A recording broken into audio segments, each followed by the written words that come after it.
Vous croyez que les Camerounais, les Lions indomptables, pourront remporter cette première rencontre? Bon, moi, je ne suis pas très football. Je pense que le football, depuis qu'il se joue, il nous a fait quelques plaisirs, mais ça n'a rien changé dans notre condition de pays sous-développé. On vient de construire des tas de stades à des milliards de francs et les hôpitaux manquent de nécessaire pour faire des dialyses. Donc, je souhaite simplement que c'est mon pays, qu'il gagne s'il peut gagner. Mais les conditions dans lesquelles on va, une forte controverse, il n'y a pas d'apaisement, le nom de taux est sur toutes les plateformes, tous les jours. Je crois que ça, je ne sais pas si ça se passe comme ça au Brésil aussi. Je ne sais pas si c'est dans les mêmes conditions que l'Allemagne, la Suède, le Canada, tout ça, ça se joue comme ça. Le football est devenu quelque chose qui occupe trop d'énergie, qui consomme trop d'énergie dans ce pays et pour rien à la fin. Si l'énergie qu'on dépense dans les affaires de football, on la dépensait pour bien gouverner notre pays, je vous assure, ce pays serait 10 fois ce qu'il est aujourd'hui. Donc, moi, je considère que les victoires, les problèmes de football, je ne les lis pas, je ne les suis pas, ça me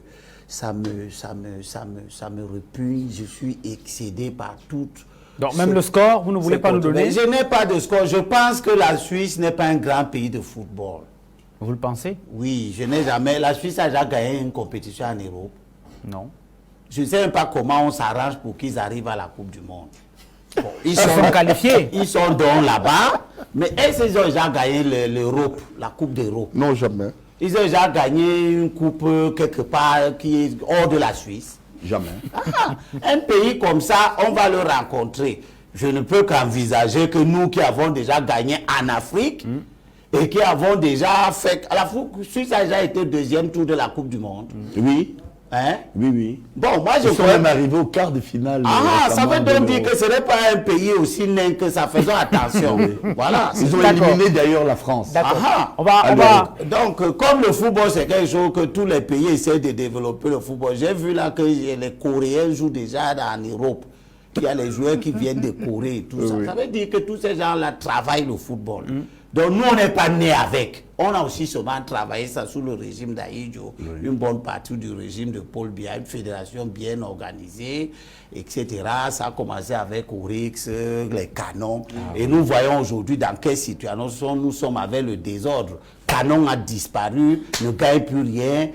Tonnerre, on ne sait pas ce que c'est. Pourquoi ces équipes? Est-ce que Paris Saint-Germain ou bien Calou ou bien quelle est l'équipe allemande, les grandes équipes allemandes? Bayern de Munich. Ça a disparu. Non. Ils sont toujours, en haut. Ils sont toujours en haut. Pourquoi le Tonnerre n'est plus en haut? Pourquoi le Caïman a disparu? Léopard. Toutes ces équipes qui ont construit le football. Ça veut dire que c'était une époque et qu'après, une nouvelle politique du sport a fait en sorte que, bon, on mise plus sur l'équipe nationale que sur les structures internes qui doivent alimenter l'équipe nationale. Notre équipe nationale est alimentée de mercenaires. Des gens qui partent du Cameroun, personne ne les connaît. On les découvre seulement à l'étranger, formés par d'autres. Moi, je rêve de Thomas Nkono encore. Tout à fait. Je rêve de Mila. Je rêve qui ont fait leur classe ici, qui ont rempli les stades. Il y a 2 joueurs locaux au sein de la sélection. Deux seulement sur 20. Ils sont combien? 26. 2 seulement. Oui. Et vous êtes fiers de ça? Bah, c'est une information. Comparez ça à notre expédition en Espagne. L'expédition d'Espagne était faite de combien de personnes de locaux? Non, je parle d'Espagne. 98%. 80. Sur 22, ils étaient 20. Le contexte n'est plus le même. Le contexte n'est plus le n'a même. pas changé. On allait pour la première fois et on s'est appuyé sur les ressources nationales. Même au sein de l'équipe de France, et on peut compter les joueurs qui évoluent en France. On a commencé par marquer le monde entier en Espagne, où tout le monde nous donnait perdant parce que le Zaïre nous avait précédé avant et avait fait honte à l'Afrique. Nous sommes venus avec les ressources nationales. Les images sont encore là d'Abega, de Mbida. Vous voyez, à cette époque, je suivais les affaires du sport. Aujourd'hui, on ne peut pas vous donner 3 noms de joueurs qui jouent là. D'accord. Voilà.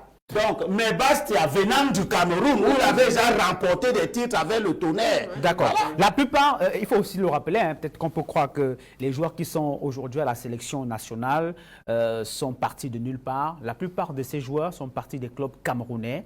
Ils ont d'abord évolué au Cameroun avant d'aller dans des clubs étrangers où ils évoluent. On compte quelques-uns qui ont gagné commencé quoi à ici l'étranger dans et qui les sont clubs revenus. camerounais? Non,